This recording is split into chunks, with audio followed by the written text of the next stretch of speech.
Discover a world beyond your wildest dreams. Discover Atari. Pioneers in coin video games like Centipede, Tempest, and Asteroids that challenge you, excite you, test you like never before.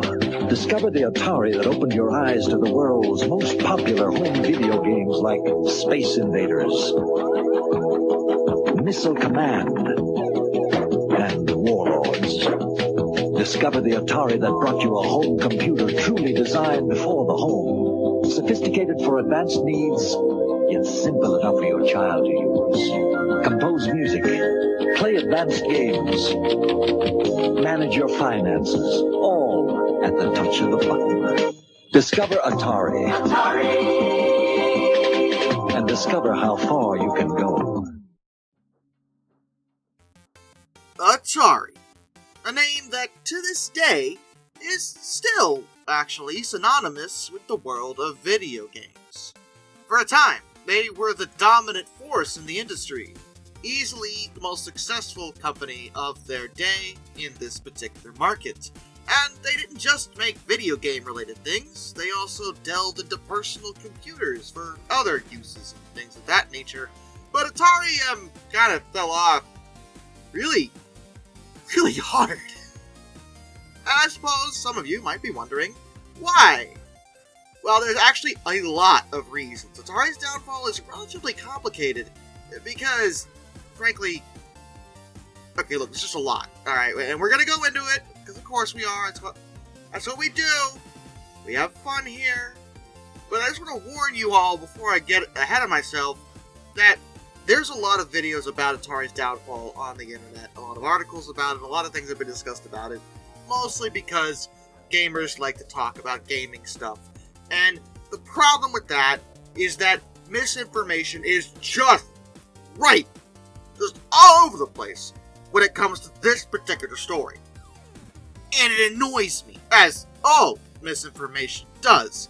As someone who runs a history channel, I've had situations where people will genuinely try to argue with me about basic facts. And I don't like that, because, frankly, facts shouldn't be argued about, because they are facts. But the internet has allowed for a lot of things to be, told to people, and for those people to then believe it, and then cement themselves in that belief without actually realizing, oh wait, I've been lied to! It happens. But anyway, I just wanted to warn you ahead of time, I will be correcting a lot of things that have gone wrong when it comes to this story as we move forward. But here's, from a business perspective, what happened to Atari. Now, in order to talk about Atari, we're going to be talking about a lot of different companies. Because the Atari brand has changed hands a lot of times, and thus has been used for several different companies. But generally, when people think of Atari, they're thinking of the original Atari, which was Atari Incorporated. And the origins of that company can be traced back to two guys named Nolan Bushnell and Ted Dabney. Bushnell and Dabney both had a background when it came to electrical engineering. And at least in Bushnell's case, he, while he was studying at the University of Utah, worked at a local arcade, where he became quite familiar with what are called electromechanical games, or EM games. EM games are a type of arcade game, but they utilize a combination of electronic circuitry and mechanical actions. They're not a 100% digital experience like you'd think a video game would be. For example, you ever played Whack-A-Mole? Or something similar to Whack-A-Mole? That's electromechanical. So yeah, this experience was good for Bushnell because not only did he become familiar with the games themselves, but also how the business kind of worked, because this was back in the arcade days, when home consoles just didn't frankly exist. In order to play a game like this, you would have to go to an actual arcade. In 1968, he graduated and immediately became an employee of Ampex, which is where he met Ted Dabney. They instantly became quite good friends, as not only were they in the same field, but they also had a lot of the same interests. At the time, Bushnell was floating an idea in his head of a gaming pizza parlor, like a place where they'd sell pizza, but there'd be video games. But then they started realizing, well, computers are a thing, why aren't these games like 100% digital? Together they developed the concept of using a standalone computer with a monitor and then attaching a coin slot to it. That sounds like an arcade cabinet. That is exactly what I'm talking about. They were talking about making an arcade cabinet. But that wasn't a thing, remember. This was all new territory. Together they would start a partnership, which they called Syzygy. Syzygy? I hate this name, alright? And I don't know how to say it, nor do I care because it was relatively short-lived. But whatever, engineering in 1971, they would work with an arcade game manufacturer called Nutting Associates to create their own product, and Dabney set about developing a method of using video circuitry components to mimic the functions of a computer. The reason for this is that computers at the time were not only extremely large, but also very, very expensive. They didn't want either of those two things affecting their product, so they shrunk down things where they could and lowered the cost as well, since it wasn't a full-tilt computer system. It was only meant to play the game. What they wound up creating was called Computer Space, which was, in and of itself, kind of a complete rip-off of a very, very old game known as Space War, which had been developed in 1962, which ran on a DEC PDP-1 mini-computer. And by mini, I mean a refrigerator. We went over mini computers before. They were not mini at all by modern standards, but back then they were. In any event, Computer Space played in a very similar manner, and the goal was to just destroy UFOs, 2 of them to be precise. Nutting Associates would be the manufacturers for this product, and they did actually put it together quite well. The problem was, it frankly just wasn't very successful. The game was interesting, but it didn't fare very well commercially in any way. Nutting had originally placed the cabinets in their principal market, bars. And though Bushnell originally blamed Nutting due to the fact that they had done basically no marketing for the game, he also eventually recognized that Computer Space was actually a bit too complex for what they were trying to do here. Now you might be saying, you shoot at 2 UFOs, how complex do you want it to be? But remember, it was the early 70s. Video games weren't even really a thing at all. People just didn't know. It wasn't intuitive. And he began to realize that the major problem with Computer Space was that you had to read the instructions on the cabinet in order to really understand what you were supposed to do in the game. He figured that if they were going to be a success, they had to make something that everyone already would know how to play just by looking at it.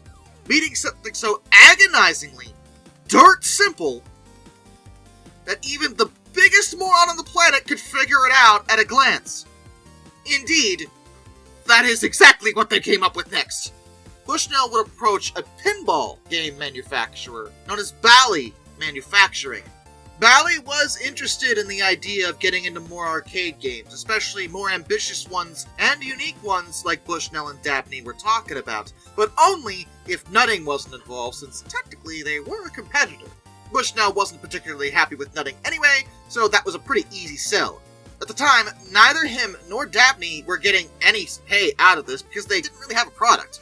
But Bally was pretty fair to them and offered them $4,000 a month for 6 months while they designed a new video game as well as a new pinball machine.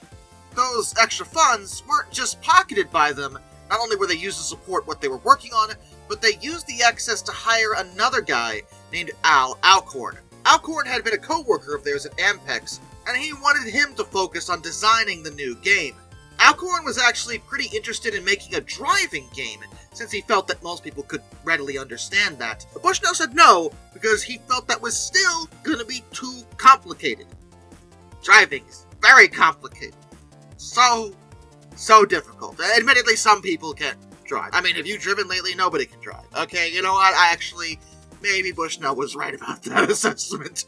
Bushnell had a better idea. You see, in May of 1972, he had gone to see a demonstration of what was known as the Magnavox Odyssey, which was the first commercial home video game console.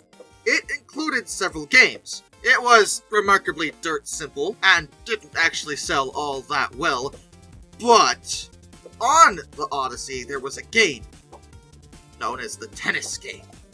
Very exciting. They would obviously not simply call their game tennis because it sounds boring. They wanted it to sound exciting. They called it Pong.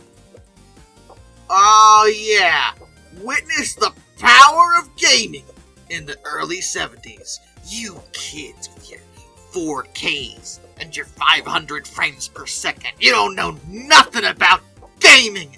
Witness the power of Pong!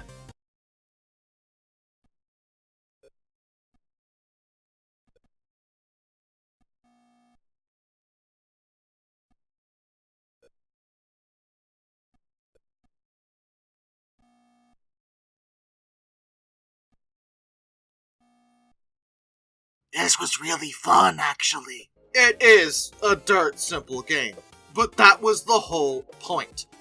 Alcorn was instructed to use Dabney's video circuit concepts to make the game, and he did a tremendous job with the first iteration, and they did intend to offer it to Bally as part of the contract.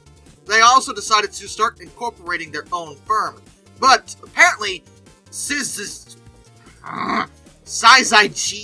whatever, was already being used at the time, so they couldn't. Thank God, because now I don't have to say it anymore. Bushnell was a big fan of a strategic board game known as Go, which you may have seen before. It's quite popular over in East Asian countries, which is where it originates. It was invented in China over 2,500 years ago. Within the game, in Japanese, there's a term known as Atari, which in the context of Go means that you're in a state where one of the stones, or a group of the stones, is imminently in danger of being taken by your opponent. Similar to how the king can be checked in chess. They thought it sounded good, so they went with that. Atari would be incorporated in the state of California on June 27th, 1972. Pong was offered to both Bally as well as Midway, Bally's subsidiary, but neither one wanted it. Not because they didn't think it was good, but because it required 2 players. They were hoping for a single-player experience. But Bushnell and Dabney really thought they had something major on their hands. They didn't necessarily think that Bally or Midway were giving this game a real shot, so they created the first test unit on their own. It was done by August of 1972, and that particular machine consisted of a black and white television purchased from Walgreens. Okay. The special hardware they had developed, as well as the coin mechanism, which had been taken from a laundromat. Also, as part of that mechanism, the inside, to catch the coins, used a friggin' milk carton. Yeah, it was really slapped together. But it worked, and they obtained permission to place the machine in a nearby tavern known as Andy Cap's to see how people liked it. As it turned out, people loved it. They thought it was great. The first test run was phenomenal. So they immediately set about making 12 more test units. 10 of those were sent to other local establishments. Each machine brought in about, $400 a week, which that's in 1970s money, so that was really good. Although the bar owner started calling them, reporting that the machines were malfunctioning. When they investigated, they found out, they were malfunctioning, but not for the reason you think. It wasn't the fact that they were slapped together, it was the fact that the coin collectors were overflowing because they were being played so much. And when they overflowed, it actually shorted out the coin slot mechanism, so it couldn't be used anymore.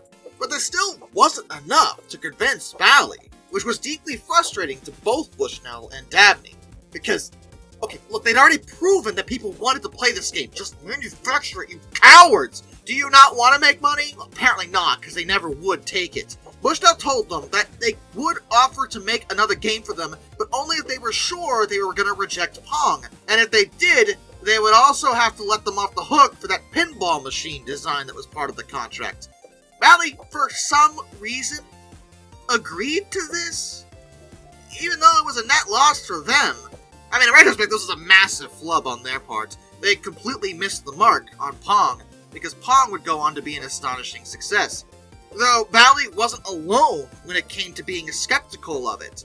Bushnell and Dabney went to a bunch of other different manufacturers to try to convince them that, hey, this is doing really well, do you like money? And that included going back to nutting.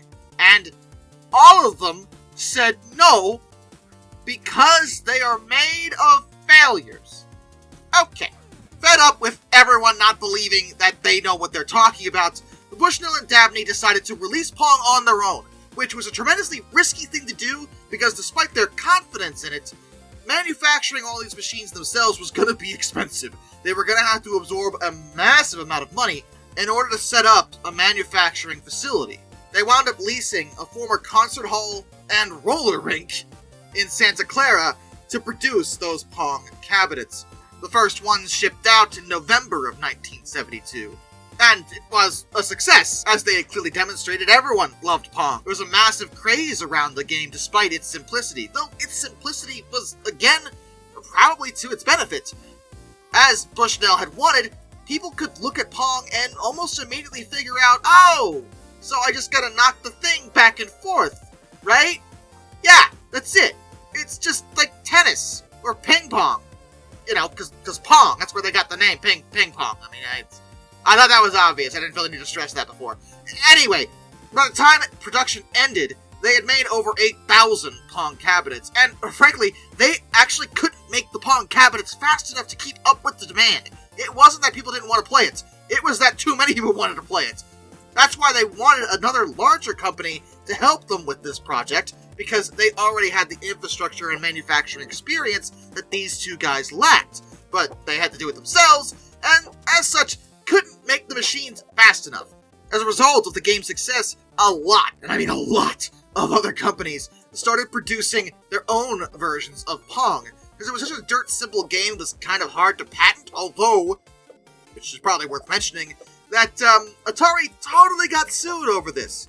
Remember, Bushnell had gotten the idea for Pong from the Odyssey, and Ralph H. Baer, who had himself patented the concepts behind the Odyssey through his own employer, Saunders Associates, felt that Pong, and all the Pong clones, infringed on his own ideas. And, technically, that's accurate to say. I mean, Bushnell readily admitted that's where he got the idea. Magnavox would go on to sue Atari and the others in April of 1974 for patent infringement. Bushnell didn't fight this due to the advice of his own legal counsel. He opted to have Atari settle out of court with Magnavox in June of 1976. He would agree to pay $1,500,000 in 8 separate installments, which would give them a perpetual license on those patents. He also agreed to share technical information and grant a license to use the technology found in all then-current Atari products, or any new products announced between June 1st, 1976 and June 1st, 1977. But regardless of that minor hiccup with the whole ripping off the Odyssey thing, I mean, it did really well. Pong made them a ton of money, and gave Atari themselves a very strong footing in the effectively brand new video game market. Video games themselves were in their infancy, and Atari was in a perfect position to capitalize on it since, effectively, while they hadn't invented video games, they had popularized video games. Which is arguably more important when it comes to business. It's one thing to invent something, but you have to actually be able to sell it. And Atari managed to sell it. To capitalism! Bushnell started expanding things, and one of the first things they wanted to do was not only give themselves a corporate identity with a logo, created by graphic design artist George Opperman, but also make more games. Bushnell knew that Pong was popular because it's simple, but that also meant it would probably get boring after a while. You couldn't expect everyone to play the same game forever. Unless it's like soccer. Now seriously, ask the British what they think of soccer. The greatest thing ever. But the point was, he figured people were going to get bored. So they started creating new games. Their first game after Pong was known as Space Race, which released on July 16th, 1973.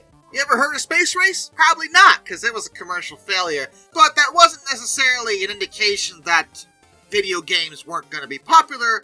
It was just their first attempt after Pong wasn't nearly as good as Pong, or even really that good in general. This is all brand new to everybody, okay? There's going to be some mess-ups. But between 1972 and 73, the business relationship between Bushnell and Dabney, there was a rift forming between these two guys, unfortunately, as Dabney felt that he was being pushed to the side when it came to most decisions that were being made. Bushnell, on the other hand, felt that Dabney was kind of just in the way. And based off of both these points of view, I can really reasonably guess what was happening here. Bushnell was very ambitious and wanted to grow the company and push forward, keep moving, keep going, bigger, better. While Dabney was clearly a lot more conservative in his approach to basically everything. Both are respectively brilliant, obviously, but at the end of the day, their ideas for how to handle the business were just too different. Dabney would formally leave Atari in March of 1973, selling off his portion for $250,000. He would actually work with Bushnell on occasion on some other ventures, because they did try to stay friends, but eventually they would have a complete and total falling out, with Dabney eventually deciding to leave the industry altogether. There's a lot of drama between these two, with Dabney claiming that he wasn't given proper credit by Bushnell in many categories. It's hard to say who's right and who's wrong, though it is worth saying that, at least on one of the later ventures, it had failed so badly that Bushnell couldn't afford to pay Dabney what he had promised him. So, Dabney probably had some pretty reasonable claims against Bushnell. Regardless, though, we're talking about Atari, and Dabney's out of the picture, Bushnell's still there, and we're gonna keep going. Bushnell continued expanding things over the next few years, but pretty quick there started to be a problem. See, Atari was getting bigger, but they had effectively created a new market for completely computerized games. Video games, arcade games, they had made those, and that meant other companies were like, wow, that's making money. We should probably do that too. I mean, everyone had already ripped off Pong, but now everyone was also trying to make up their own games. And that meant that Atari was getting a lot of competitors.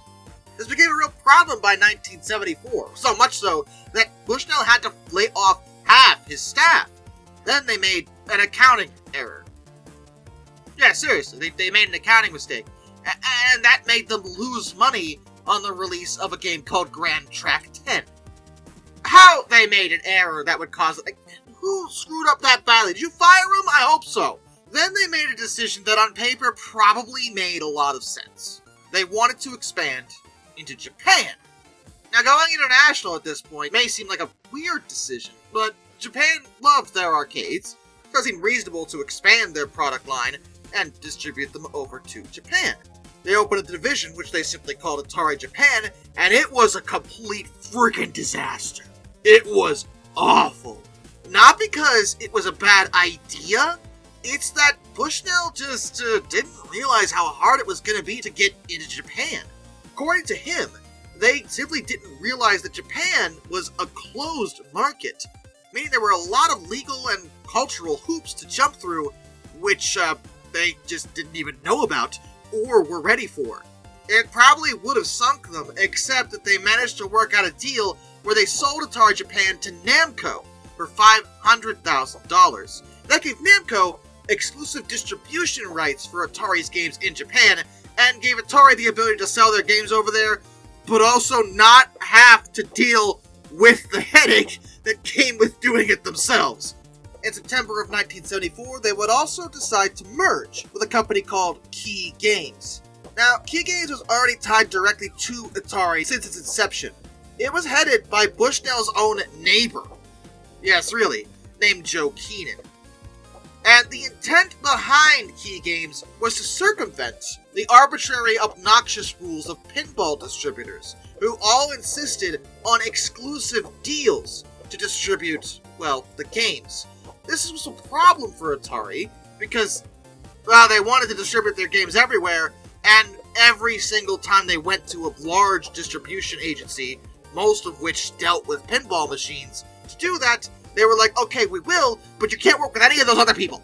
Ever! Key games existed, basically, to allow them to market what was basically the same game, but to different distributors, which would get an quote-unquote exclusive deal. They weren't, not really, but they didn't know that. But it was eventually decided to simply merge the companies together, and Joe Keenan was kept on as president of Atari, and Bushnell was CEO. They would proceed to continue expanding on their arcade game library, because that's what they did. And once they got through all these problems and actually stabilized themselves, well, things got a lot better. Frankly, they had money, so they started experimenting with all sorts of new concepts, one of which was a home version of Pong, which had already been considered long before, but never actually done, because, well, that would have been expensive, and they weren't in a position to do that, and they weren't even sure how well it would go. But Pong in the arcades, while it was still fairly popular, was starting to fall out of favor. More advanced games were coming out, new ideas, and Pong was still remarkably simple. But they thought, hey, what if we made something that let you play that game at home? Then you wouldn't have to spend a quarter on it. You just pay for it once, and then you have it. What a novel experience. Almost like, a home video game console. Interesting. I mean, the Odyssey had already done that. It hadn't gone well in that case, but it wasn't a bad idea. Design work on this new device began in late 1974, worked on by Alcorn again, as well as Harold Lee and Bob Brown.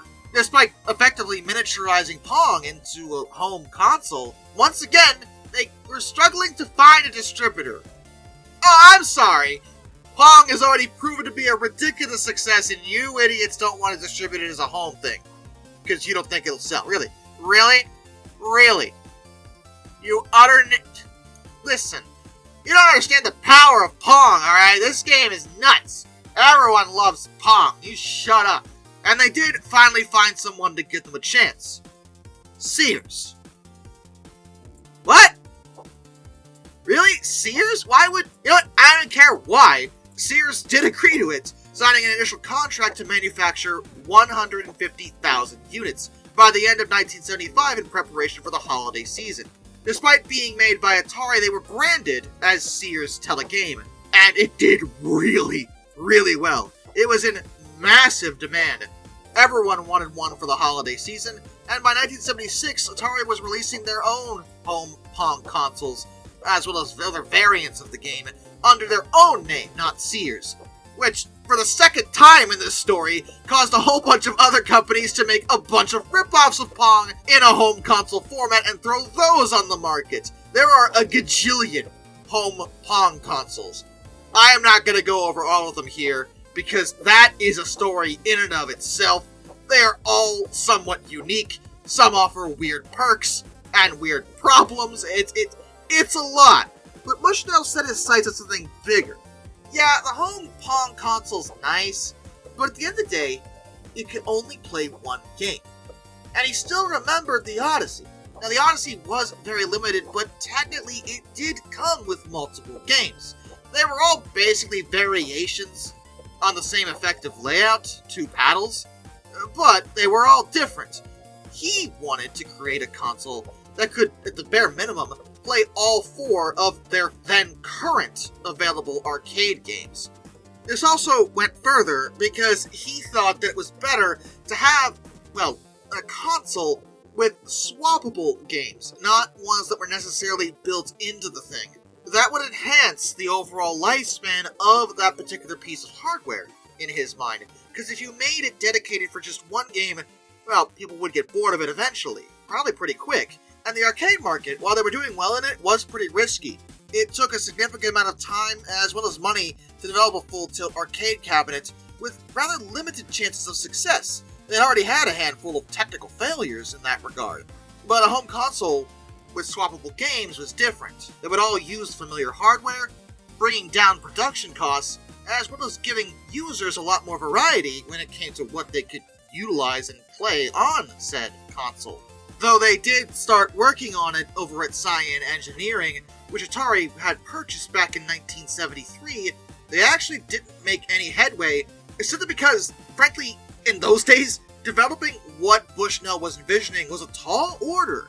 They just couldn't get it to work, at least not in a way that would be cost-effective, because Bushnell, of course, wanted people to be able to, afford it, so they couldn't just throw a $5,000 piece of equipment out there. They finally had a breakthrough in 1976, not because of anything they did, but because technology had finally caught up with their idea.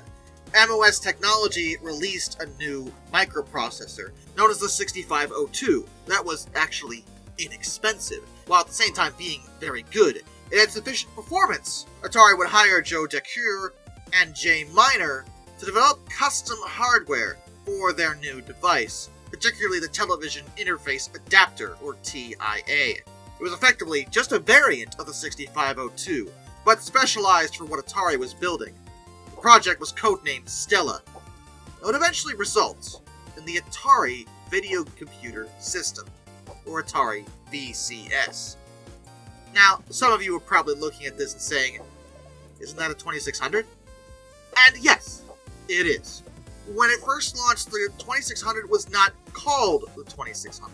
It was called the VCS. It would be rebranded in November of 1982 to 2600 alongside the release of its successor, the Atari 5200, to start the whole numbers thing they were working with. But at first, it was known as the VCS, and regardless of what you called it, this is probably one of the best video game systems ever made.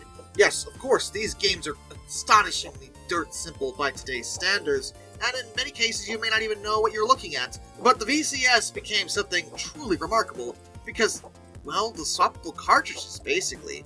They allow people to have a whole bunch of games at home and play it on just one piece of hardware. It was a proper, true video game console. And if you grew up in the 70s or 80s, you probably had one, or knew someone that had one. I mean, heck, I own one, which I bought at a farmer's market years ago. And yeah, it works perfectly, actually. These are solid pieces of hardware if you can ever get your hands on one. And granted, they're actually not that rare because they made so many, because they did so well. But we're not here to talk about the console necessarily. I mean, yeah, it would be successful, but ahead of entering that market, Bushnell was worried that they simply didn't have the capital for this. If they were going to be successful at this project, they had to be able to produce a whole bunch of consoles. A lot of them. Like, a ton of them, if it did as well as he was thinking. They needed more money. He considered going public in order to gain Wall Street investment funds, but he decided maybe he could sell the company to a bigger enterprise, which is a tremendously risky thing to do. Honestly, in retrospect, I think he should have gone public. I honestly think that might have been a better call. Most companies would do that, not immediately decide to sell. But he went with the sell option, and he tried to sell to both MCA and Disney, but they said no. But Warner Communications would eventually bite, paying $28 million to acquire Atari, and the transaction was completed in November of 1976. Bushnell personally received $15 million out of the arrangement, so, I mean, hey, there you go.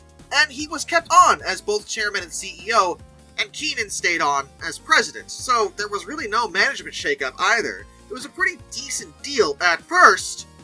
We'll get to that in a second. Atari, at the time, had about $40 million in annual revenue. And Warner wanted them because, frankly, not only did they just not know anything about these fancy video games, but their film and music business divisions were both struggling at the time. They needed something to bring in cash, and Atari was doing it. Warner would go on to provide $120 million into the Stella project, which meant that the 2600, then known as the VCS, was finished by early 1977, and it was formally released in September that same year. Just ahead of the holiday season, of course. The vast majority of the launch titles available for the VCS were home examples of some of their successful arcade games, which was a good call. Combat, for example, was a big draw to the VCS, because frankly, Combat is awesome. Now seriously, have you never played Combat? You need to! It is a hilariously fun game, for some reason, because, man, it is so simple, but it is so great. Call of Duty eats your heart out. Combat is where it's at. Anyway, they had produced 400,000 units for the season, and most of those were sold, but unfortunately, they still lost money on this arrangement, because they had production issues. This delayed several of the units getting to actual retailers, and lost Atari money when they probably should have made money. And in the background over the following years, they would also be messing about with other home hardware devices, none of which really did well, and they were all discontinued by 1978, strictly to focus on the VCS, because someone must have realized, hey, we can't keep releasing home stuff, no one's buying it. Also, people are spending money on this other stuff, and they should be spending money on the VCS. If we focus on one thing, people are more inclined to buy that. You see the problem here? And they did see the problem. They actually did see that problem, and so stopped doing that. They did, however, continue their arcade stuff, because they considered arcade games a slightly related but separate market from the home console market. For one thing, the home console thing was still brand new, and the VCS wasn't selling that well. I mean, it was selling, but not like super amazing like it would in a few years, but more on that later. The arcades were still extremely popular and extremely profitable, so they had no reason to not do that. In 1976, they had another hit with a game called Breakout, which, interestingly, has ties to Steve Wozniak and Steve Jobs. The Apple guys? What do they have to do with this? Why are they here? Get out. This is Atari. We're not talking about Apple. What are you two doing here? Well, they are directly related, because at the time, Steve Jobs was working at Atari, and Bushnell wanted what was effectively a single-player version of Pong. Jobs would take on the project and say he could do it using as few TTL chips as possible. By him, he meant his buddy Wozniak, who he challenged to do this.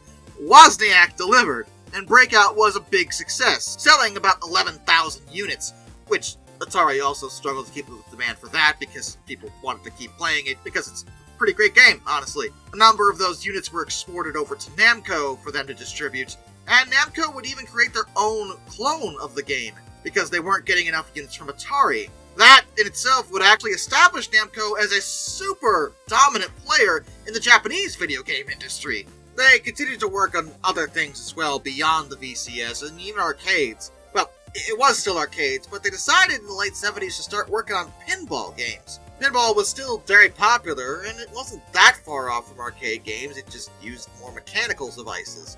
Ataris were actually pretty unique for the time because they used a lot of, well, computer elements. Solid-state electronics over electromechanical components. This actually made their machines a lot easier to design and repair, and considered quite innovative, but they were more difficult to produce than the arcade games they were familiar with, and, once again, Atari struggled to meet demand. See, it's not that people don't want Atari's products. It's that Atari can't make them fast enough. That's always their issue. On top of that, on the side, Bushnell was looking to go into business with his own original idea. The one that he thought of before even Atari, envisioned a pizzeria with an arcade, you know? Pizza and video games. It'll be great, it'll be wonderful. And he called it Pizza Time Theater. Pizza time. If you don't know what that is, it's okay, because they operate under a different name now. Chuck E. Cheese. The original, then Pizza Time Theater, was founded in San Jose, California in May of 1977, and in a way it was kind of brilliant, because one of their problems that they always had was getting their arcade games placed into arcades through other distributors. It was a frustrating element that Atari always had to deal with, but if they owned the arcade and offered pizza,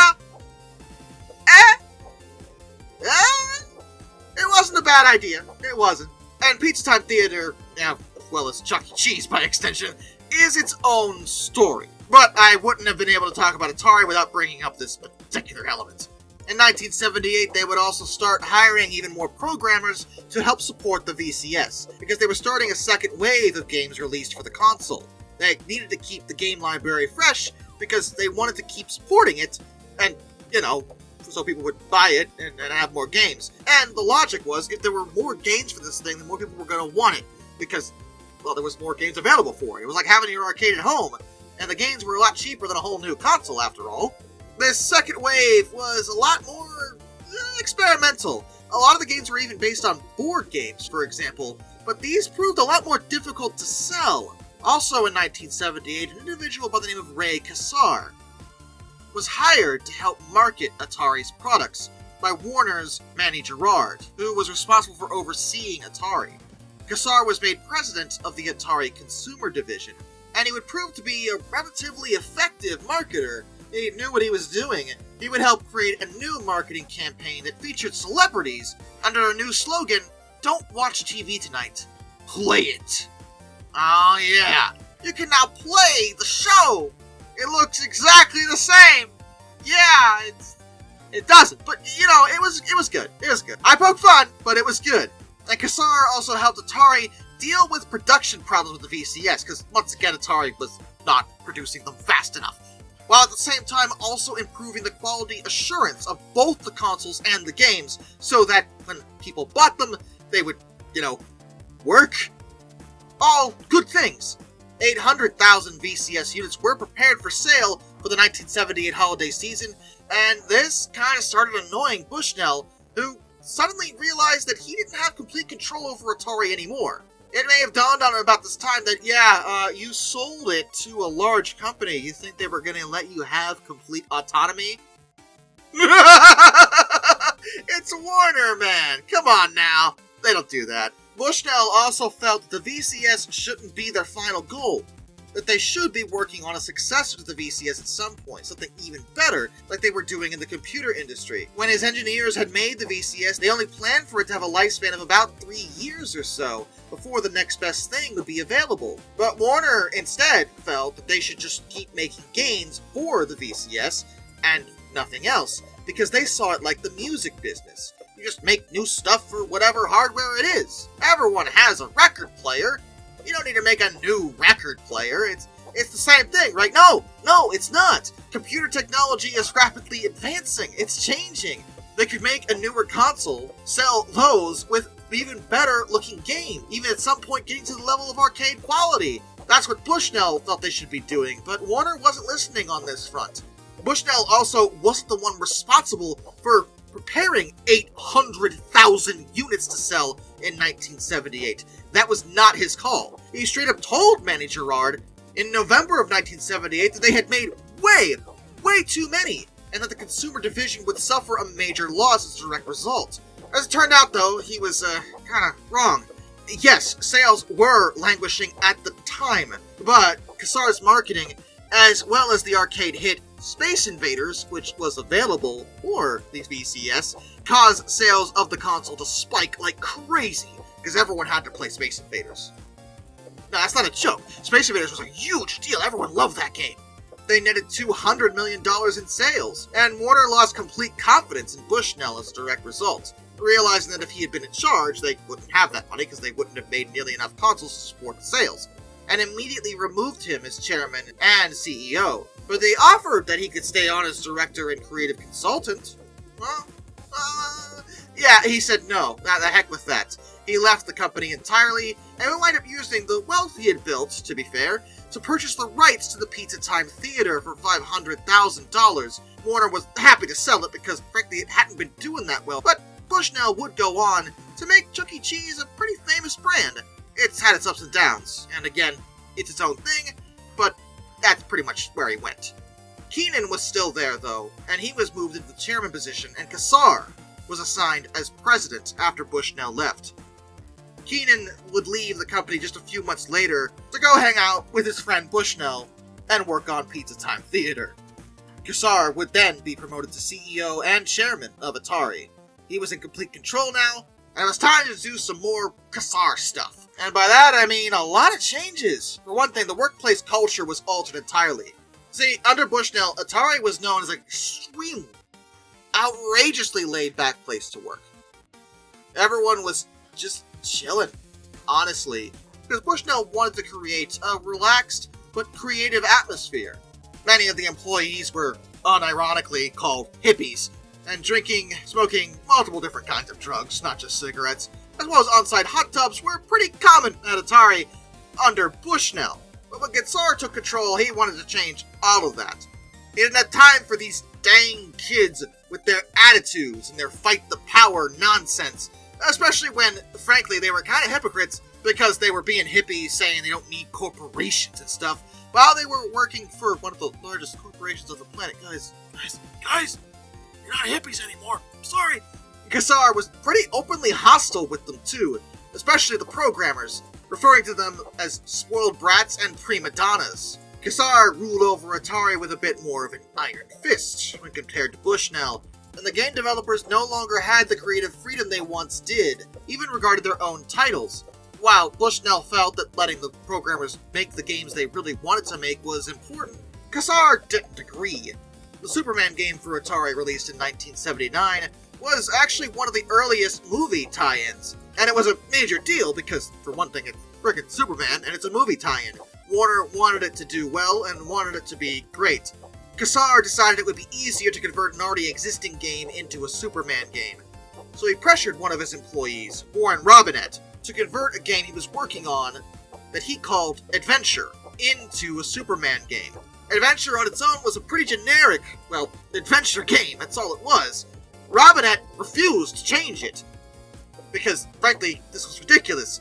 But the decision was made without him. He didn't have a choice, because technically he didn't own it. It was under Atari, and Kassar controlled Atari. Another programmer named John Dunn volunteered to make the conversion because it was going to happen anyway, and Robinette then decided to at least help John, because, it was still his game. If it was going to get changed, he would at least have a say in how it wound up. Additionally, under Warner, programmers weren't included in the game credits in the manuals, even though you'd think they would be top billing because they had made the games. The reason for this was logical. They were afraid that if a programmer made a really good game, that competitors would try to hire them away. So, if they kept them anonymous, that wouldn't happen, but it also meant that these programmers weren't getting any credit for their work. In a way, though, it spawned a pretty classic element of gaming, the Easter egg. Robinette would stick his name into Adventure, and since it was hard to find, Warner didn't know about it. But due to Kassar's new, more professional policies, many programmers would leave. 4 of them would go on to form Activision, and start creating third-party games for the VCS. And that in itself was a bit of a unique situation. See, back then, the notion of third-party software being made for the Atari was just unheard of, and they didn't want them to do that. And nowadays, third-party stuff is all over the place. In fact, it's expected with home consoles, but back then it was not the case. And Atari actually fought them on it. Activision would technically kind of win, but it also opened up the floodgates for a lot of other third-party people to also make games for the Atari. And that meant the Atari VCS wound up with a ton of games, and that's good. But a lot of the games that were being made for it were not good. And that's about to become very relevant. Activision only had to pay a small license fee to Atari for every one of their games sold, and it made them the first third-party developer in the industry. The VCS chucked forward, and with new third-party support wound up with a whole bunch of games by the early 80s, but see, Activision was only doing well because they were already familiar with the VCS's hardware. They had already programmed for it. But other companies were less familiar, so didn't really know what they were doing. A lot of them hadn't even made a video game at all prior to this. They were doing it, and that was great, wonderful, more games, but many of them were bad games. And over time, this started tainting the public's view of both Atari, as well as the games industry as a whole. They didn't know that Atari themselves were starting to become not so great at making games anymore. Remember, a lot of their talent had, left. So even in-house games that should have been top tier, weren't really very good. They wound up producing their own version of Pac-Man, for example, which was released in March of 1982. And Pac-Man was friggin' huge! Everyone played Pac-Man. Everyone loved Pac-Man. It had a whole bunch of spin-offs with Miss Pac-Man and stuff like that. I mean, that was awesome. So of course Atari wanted a piece of that pie, and they were able to get a version of Pac-Man available for the VCS. It would go on to become the best-selling VCS game, bringing them $200 million, except it actually wasn't very good. It was one of the worst versions of Pac-Man, to be perfectly honest. It was pretty bad. And not because it had to be. The VCS could have run a decent version of Pac-Man. Not as good as the arcade, of course, but not this bad. And yet, it was. It made Atari look terrible, because people got it, because Pac-Man, gotta play Pac-Man, and they were just disappointed. It really wasn't great. And in the background, they had decided that Bushnell may have been right about maybe making a successor to the VCS. And in late 1982, they released the Atari 5200. which had been based on some of their home computers, the Atari 800 and the Atari 400, because Atari was also in the computer industry as well. Its release meant the VCS was no longer called the VCS, it was renamed as the 2600 to go along with the 5200, but the thing about the 5200 is that it actually wasn't very good at all. No one really bought it, no one was interested. I think the major issue with it is not only were the controllers just the worst, they broke basically all the time, but frankly, it just wasn't enough of an upgrade to make it worth it. The games on the 5200 didn't really look all that much better than the 2600, which many people already had. Plus, it was a bad time because the industry was starting to go through a downslope, because remember, Atari had started not really delivering a very good game, and the third-party developers were just shoveling out the worst things imaginable. And that would lead to 1983, and the video game crash of that year. Now, this is where misinformation is ripe for Atari, because people don't fully understand the crash. The crash could be its own video, and maybe I will if you guys want. But I'm going to give you an abridged version of the crash here, just to explain why this happened. If you ask people who don't read, the reason for the crash was just this game! This one game! And only this game and nothing else! It was awful, terrible, the worst game of all time! And that's very, very, very, very wrong. For many reasons. For one thing, E.T. the Extraterrestrial, the game. Obviously based off E.T. the movie. It isn't a great game, but it's definitely not the worst game of all time. I assure you I've played way worse games than E.T. Be that as it may, it was really bad, and people didn't like it. They disliked it so much that there were massive returns beyond just trash, like people just didn't want it, so that's A. But a single bad game isn't enough to sink an entire friggin' industry. That's ridiculous. What was actually happening was, well, it was several factors. The market was oversaturated. Many other companies had gotten into the console-making market, and there were just many different consoles available, all with different games. Some were the same games with different graphics, and consumers were a bit overwhelmed, frankly. And those third-party devs that kept making bad games for Atari, yeah, they just kept doing that, shoveling out more and more trash, meaning that a lot of consumers, frankly, even if a game kind of looked alright, were getting stuff and finding out that, no, this is actually terrible, and I don't want to play this anymore. And it got so frustrating that eventually everyone was like, you know what, I don't want to play video games anymore. And people simply stopped buying video games. There were other issues when it came to Warner's management over time, but the point is that despite Atari's dominant position, they were kneecapped by the crash, because simply put, consumers weren't interested in buying video games. The crash is mostly isolated in North America. It didn't really affect Japan or the UK in the same manner, as those markets had completely different gaming habits. Japan has always loved their arcades, and the UK generally focused on home computers for their games, not so much consoles like here in America, at least at that time. The point was that video games as an industry started to die, with many analysts thinking it was permanent, because when the craze first started, people saw it as a bit of a fad, not thinking it would ever develop beyond that. And in 1983, it looked like they might be correct, because frankly, people just weren't playing them. But in the background, they still tried to innovate, and even began working on another new console, which was the Atari 7800 Pro system.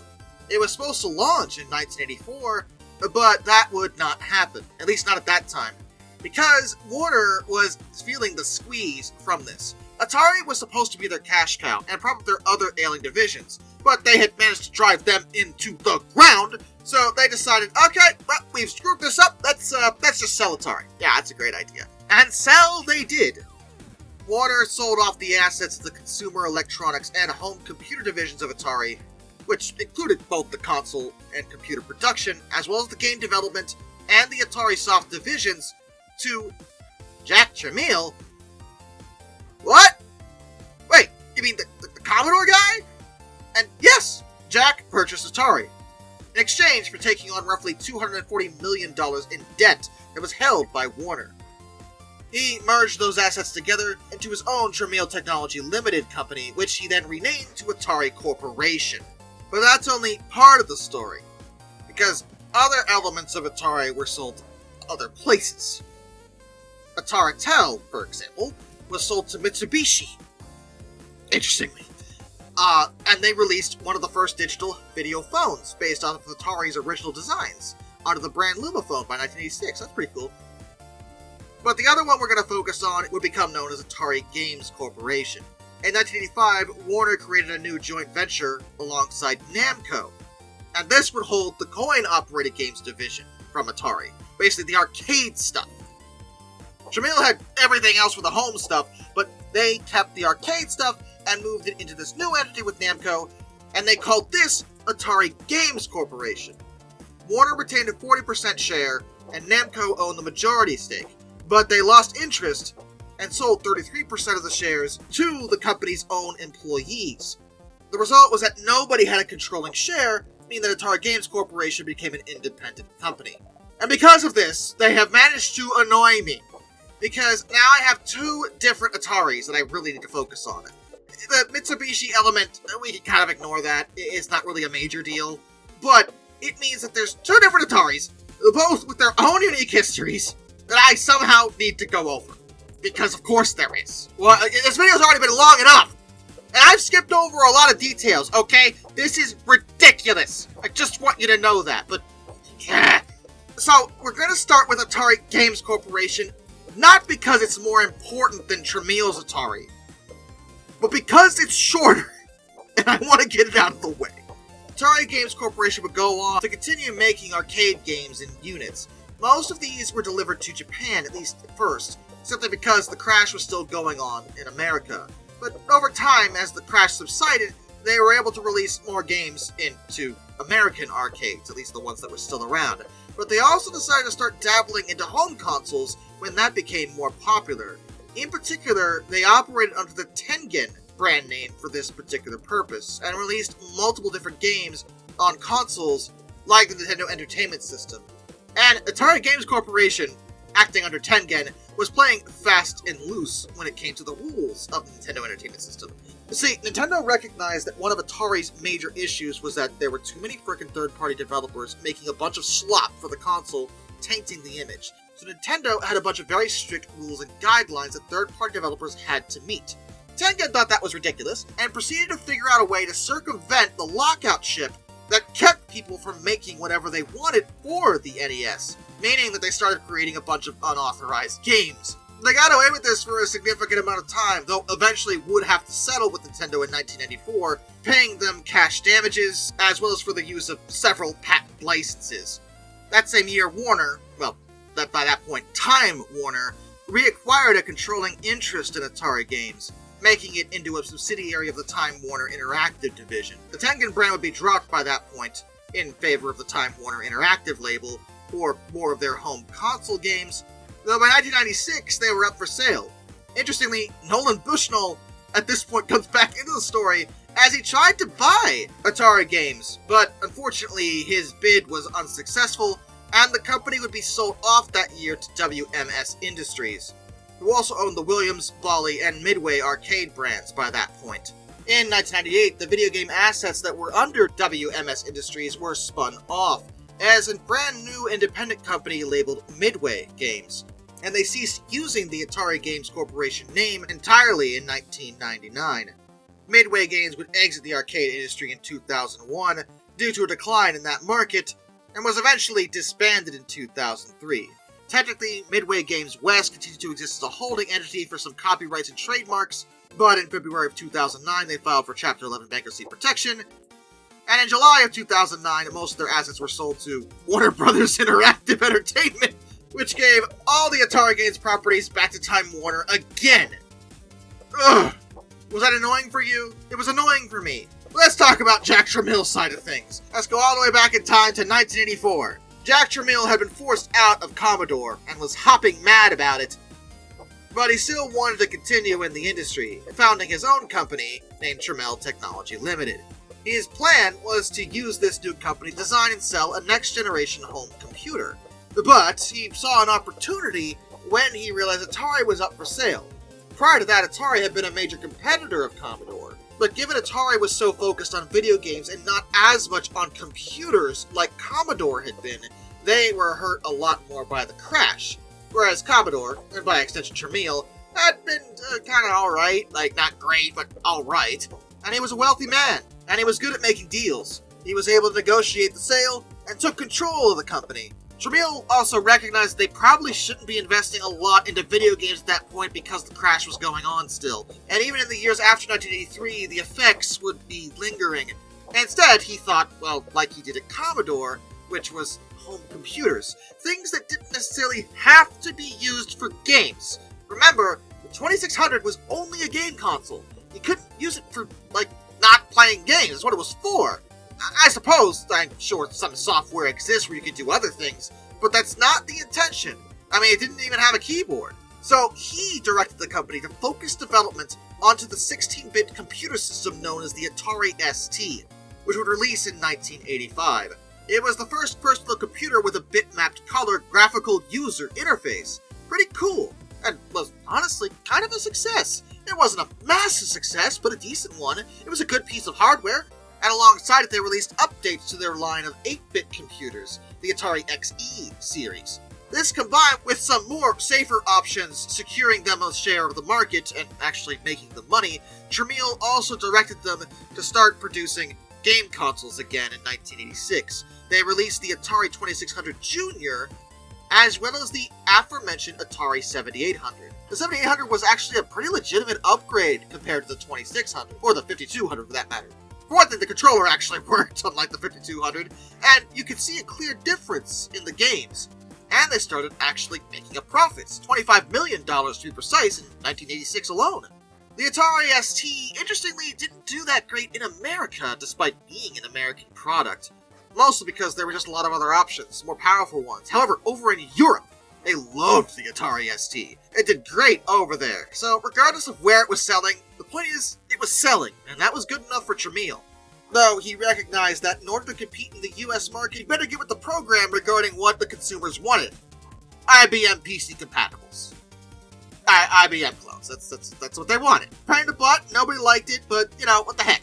So they started releasing personal computers like that, and in addition, they started actually making them very cost-effective. Tramiel was known for that. He liked making things as cheap as possible to sell as well as possible. That's what he did with Commodore, and it had worked for him at the time.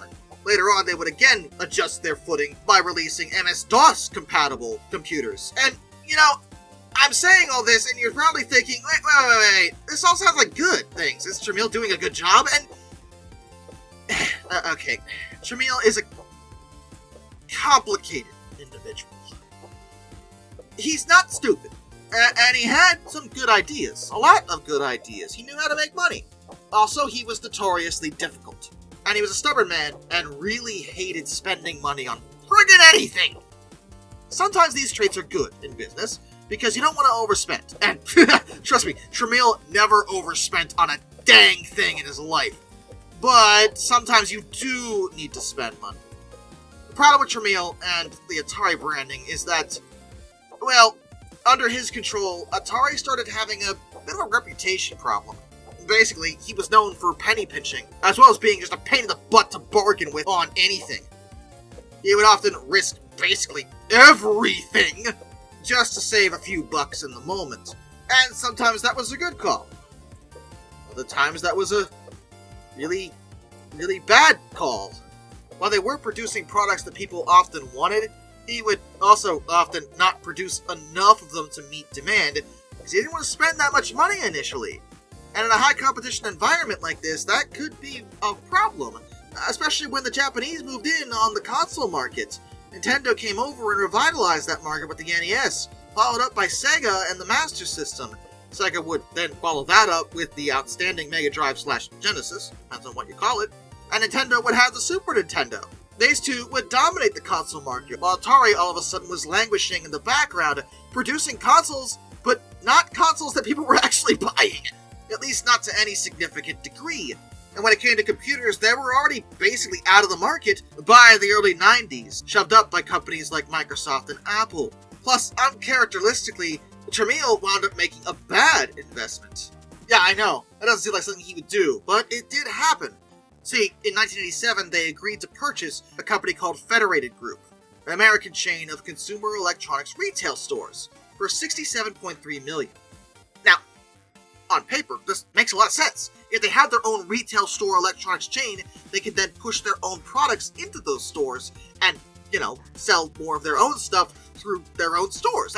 That's a good idea. Problem was, they didn't know how awful Federated Group was actually doing at the time, nor did they look too much into it. See, in the final quarter of 1987 alone, Federated lost $6.4 million in day-to-day operations. Just keeping the doors open was losing them money. They performed a post-acquisition audit, which was finished by February of 1988, and Atari then realized that Federated had actually been cooking their friggin' books to a point that they had made $43 million in adjustments to their own balance sheets just to make them look a lot better off than they were. The net worth of the overall acquisition was basically cut in half. They realized they had way overspent. They'd been tricked, basically. And Atari's CFO even went on record saying that had they known, they would never have bought this chain, ever. They also got in a little bit of trouble, just a little bit with the, FBI. Oh, good. See, they may have been somewhat slightly involved, completely involved, actually, in a scheme that was importing and reselling Japanese DRAM chips into the US, which involves skirting around US import laws. The FBI didn't appreciate that at all, and if they were doing it, because they were never technically found guilty as far as I'm able to tell, they had to stop doing that. But according to most sources, they were only doing it to try to offset this whole Federated issue. They eventually decided to treat Federated as a discontinued operation and took an additional one-time charge of $57 million just to be rid of it. It was eventually sold off to Silo that same year. But Atari still had life in them and continued to try to make some kind of headway with something really cool and kind of new. A handheld console. They called it the Lynx, which it looks really weird. Why are the buttons separated by the speaker? What? Okay, so the design was kind of awkward. But the Lynx had pretty decent performance for a handheld of its era, and offered some pretty good games on it, honestly.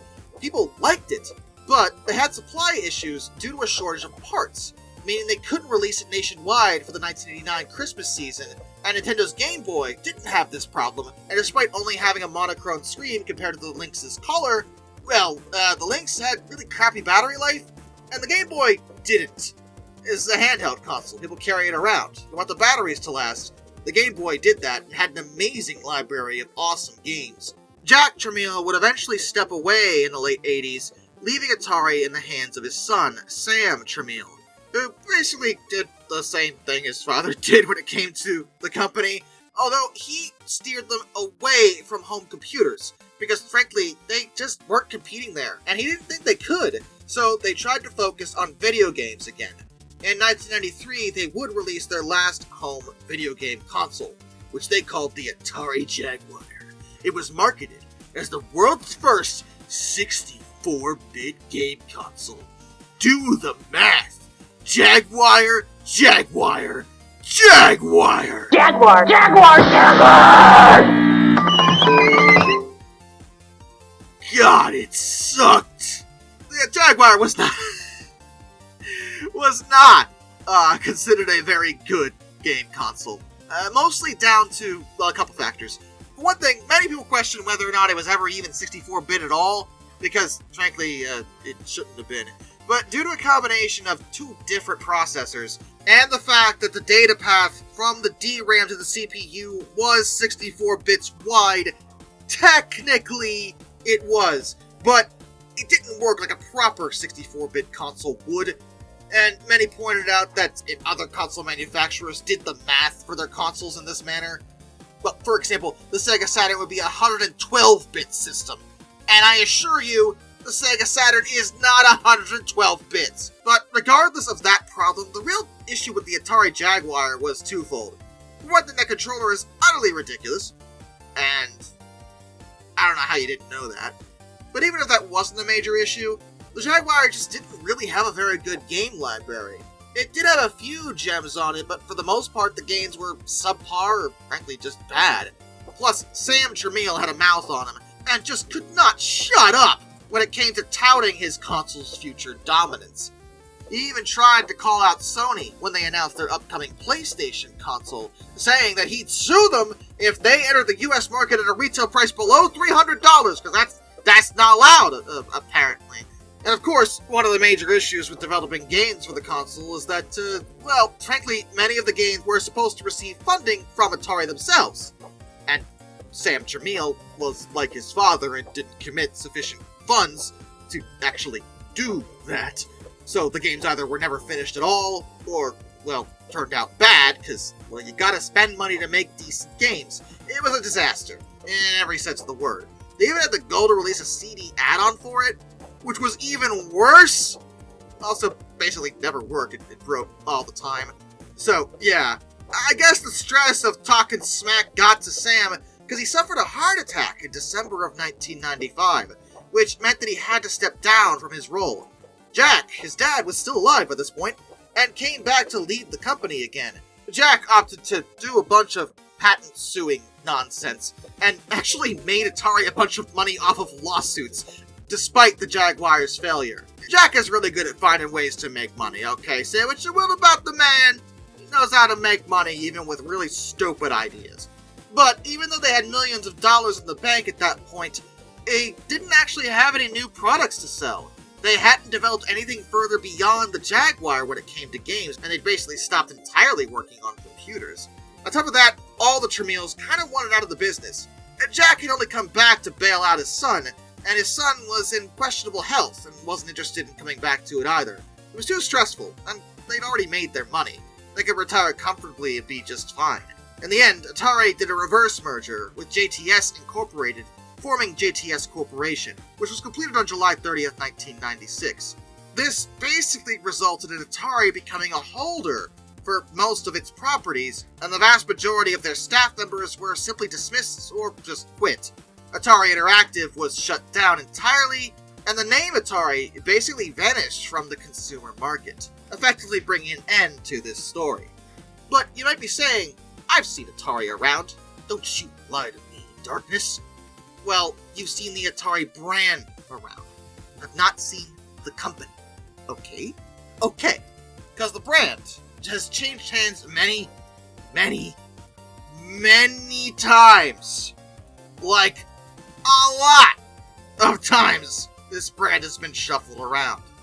In 1998, JTS sold the Atari name and assets to Hasbro for $5 million, who then turned around and basically used it for retro game releases. 2001, Hasbro Interactive was then sold entirely to Infogrames, which renamed themselves to Atari Interactive in 2003. This new Atari, which was just Infogrames in disguise, proceeded to start making some really bad decisions and producing bad games. Because I think the name might be cursed at this point, if I'm being honest. See, they renamed their European operations Atari Europe, renamed Infogrames Inc. to Atari Inc., and the original Atari Holdings division was renamed to Atari Interactive. So now there's 3 Ataris, I guess. But by 2013, they had to file for Chapter 11 bankruptcy, and then all 3 Ataris emerged from the bankruptcy 1 year later, and then entered the social casino gaming industry with Atari Casino. Yeah, that was a thing that happened.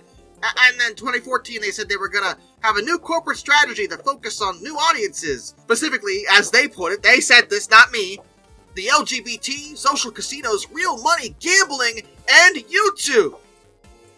Okay. Whatever. You don't know what you're doing, do you? Okay. In 2017, they announced the existence of the Atari Box, which is said to support both classic and current games. Going to be officially launched via crowdfunding. Oh, very exciting. The first units of those were launched in 2020, and, I mean, it's kind of okay, I guess. It's a thing, but it's obviously not competing with modern consoles in any way. And then, the same year, they launched their decentralized cryptocurrency! The Atari Token! Yes! That's an awful idea! God, why? By this point, the Atari, the modern Atari, not the original Atari, which again is long gone, has tried to reorient themselves because a new CEO came into power in 2021 named Wade Rosen, who wanted to refocus on retro gaming and Atari's classic franchises, not this other nonsense. As of 2024, they announced they were working with a coin-op manufacturer, Allen One, to bring some of the Atari Recharge titles to arcades, and that's all well and good. It's all a mess. Okay, modern Atari is a mess and I hate it. And old school Atari was a mess and I hate it. How long have I been talking about Atari? This has been a long video, and I know that. I'm sorry. It's not my fault. It's a beast of a topic that I've been kind of avoiding for a while, but yeah, that's Atari for you. The company that started out humble enough, did really well, then got split into a bunch of other companies, and got split into even more companies, and now I don't even know who Atari is anymore. I don't think Atari knows who Atari is anymore. What I know is that Atari, in the original form, doesn't exist anymore, and hasn't for a long time. In terms of what they could have done to avoid their failure, well, not oversaturating their own market with a bunch of crappy games would have helped, but I don't think that was necessarily their fault in a way, because frankly, at the time, they didn't know how to handle third-party developers. It was all brand new. Atari did a lot of things that were brand new, and no one knew, well, how it could all end up, or how the market would react. When you're dealing with a brand new medium, there's always more risk than if you're dealing with something more familiar. Atari broke new ground, and established a lot of things that we take for granted nowadays when it comes to video games and even computers.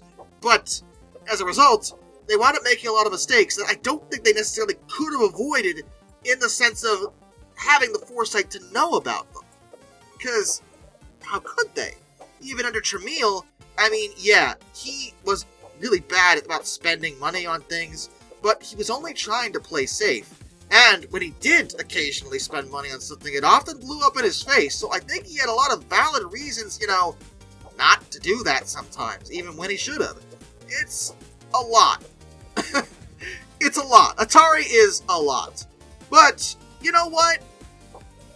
Though they may be gone in their original form, you have to appreciate their legacy, because even now, even though, technically speaking, the original company has been defunct for multiple decades, with the brand effectively only surviving, people still know what Atari is.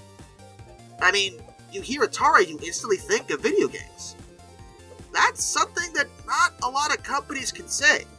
A lot of other companies that have gone under, even in their own respective mediums, well, people often forget about them. Atari isn't that case. People still know what Atari is. And for that, I think they deserve some proper respect. Till next time, this is Darkness, and I bid you all a fun farewell.